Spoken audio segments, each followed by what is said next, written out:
प्रभावी संचार दूसरों के इनपुट को सुनते हुए अपने विचारों, राय और विचारों को व्यक्त करने की प्रक्रिया है।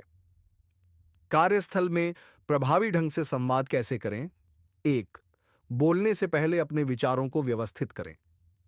विचारों को संप्रेषित करने का प्रयास करने से पहले मुख्य बिंदुओं का उपयोग करके अपने विचारों को व्यवस्थित करें। एक अच्छा नियम यह है कि अपनी बातचीत को केंद्रित करने के लिए 3 मुख्य बिंदु चुनें।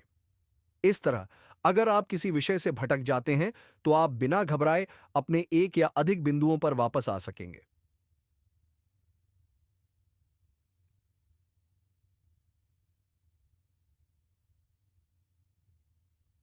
अगर संभव हो, तो अपने टॉकिंग पॉइंट को अपने फोन के नोट्स ऐप या इंडेक्स कार्ड पर संदर्भ के लिए लिख लें। इससे आपको विषय पर बने रहने और अपने इरादे के बारे में स्पष्ट होने में मदद मिलेगी। अगर आप प्रेजेंटेशन दे रहे हैं, तो अपनी बात को समझाने के लिए विजुअल एड्स का इस्तेमाल करने से न डरें। आप व्हाइट बोर्ड या पावर पॉइंट पर महत्वपूर्ण कीवर्ड या विचारों को हाईलाइट भी कर सकते हैं। ऐसे संक्षिप्त शब्दों या वाक्यांशों का इस्तेमाल करने से न डरें जो लोगों के दिमाग में बस जाएं। आत्मविश्वासी जाने माने वक्ता अक्सर जोर देने और सुदृढ़ीकरण के लिए अपनी मुख्य पंक्तियों का बार बार इस्तेमाल करते हैं।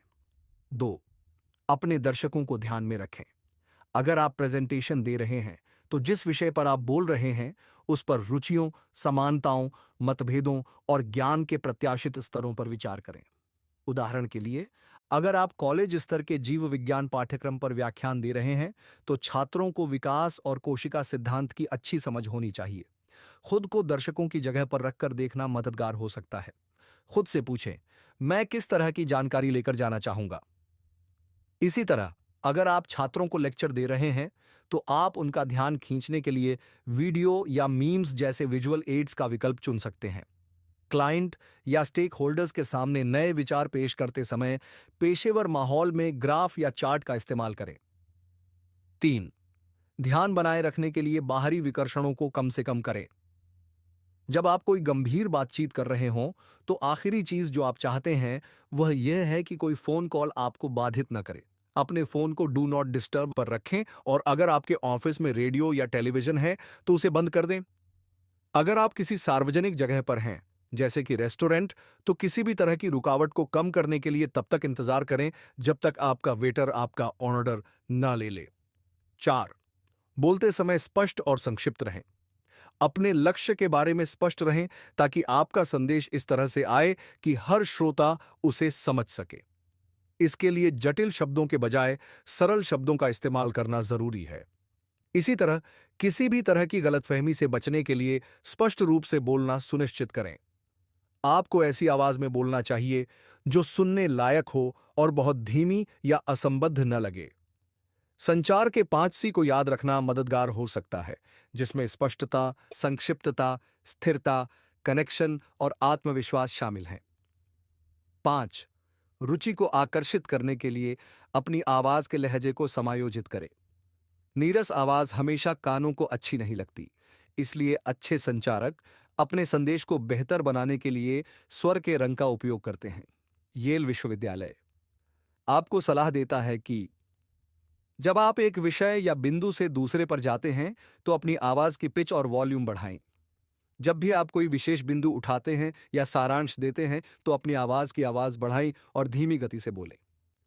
तेजी से बोलें, लेकिन कार्रवाई का अनुरोध करते समय कीवर्ड पर जोर देने के लिए रुकें। 6, आंखों से संपर्क बनाए रखें। आंखों से संपर्क करने से तालमेल बनता है। दूसरों को यह समझाने में मदद मिलती है कि आप भरोसेमंद हैं और दिलचस्पी दिखाते हैं। बातचीत या प्रस्तुति के दौरान जब तक यह स्वाभाविक लगे, तब तक आंख से आंख मिलाए रखें। आमतौर पर आपको एक बार में 2 से 4 सेकंड तक आंख से आंख मिलाना चाहिए।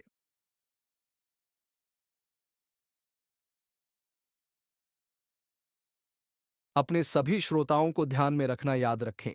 यदि आप बोर्डरूम को संबोधित कर रहे हैं, तो प्रत्येक सदस्य की आंखों में देखें। किसी एक व्यक्ति की उपेक्षा करना आसानी से अपमान का संकेत माना जा सकता है। यदि आप दर्शकों को संबोधित कर रहे हैं, तो रुकें और दर्शकों के किसी सदस्य से 2 सेकंड तक आंख से आंख मिलाएं, फिर बीच में रुककर अपनी बात फिर से शुरू करें। इससे लोगों को व्यक्तिगत रूप से मूल्यवान महसूस करने में मदद मिलती है। ध्यान रखें कि आंख से आंख मिलाना सांस्कृतिक रूप से निर्धारित है। कुछ संस्कृतियों में इसे अस्थिर या अनुचित माना जाता है। इसके बारे में विशेष रूप से पूछें या पहले से शोध करें।